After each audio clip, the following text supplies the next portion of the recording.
Welcome to 5 Minutes Alone with God. Today we are in Proverbs chapter 6, starting in verse 1, going to verse 11. My son, if you become a surety for your friend, if you have shaken hands in a pledge for a stranger, you are snared by the words of your mouth. You are taken by the words of your mouth. So do this, my son, and deliver yourself, for you have come into the hands of your friend. Go and humble yourself. Plead with your friend. Give no sleep to your eyes, nor slumber to your eyelids.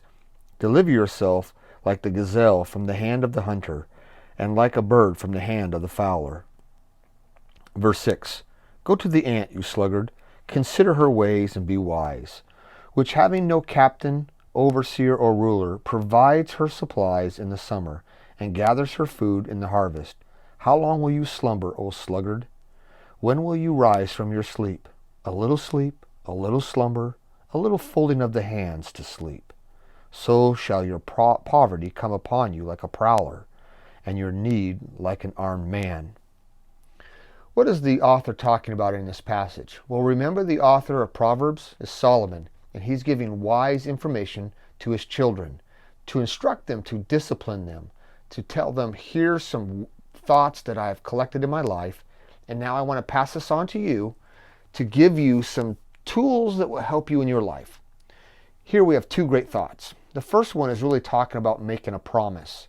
Do not make promises that you can't keep.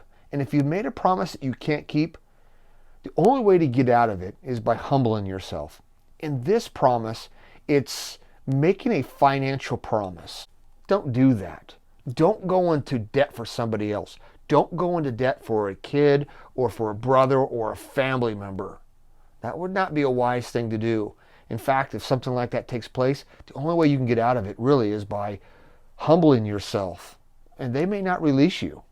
So don't do something like that according to this. Because if they don't pay, who pays? You have to pay. The second passage is really talking about how to succeed in life. And the illustration is that of an ant. Ants work diligently, working a little bit each day.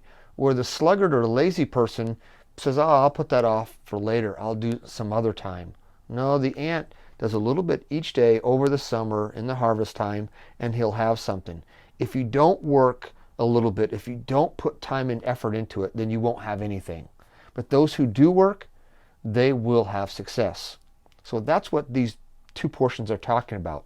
How do you apply something like this to your life? Well, the first part is simply this. Do not go into debt for somebody else. Do not promise to pay somebody else's debt. Pay your own bills. So there's an application. The second is work. Don't be lazy. Make sure that you get a job.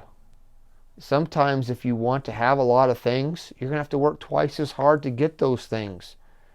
Resist the temptation to have things now. Instead, make sure that you're able to buy them with cash. Pay for them up front, which means you may have to work longer to get them. But that's really a wise thing to do. In our society, it's just backwards. We like to tell people, here, have the new computer.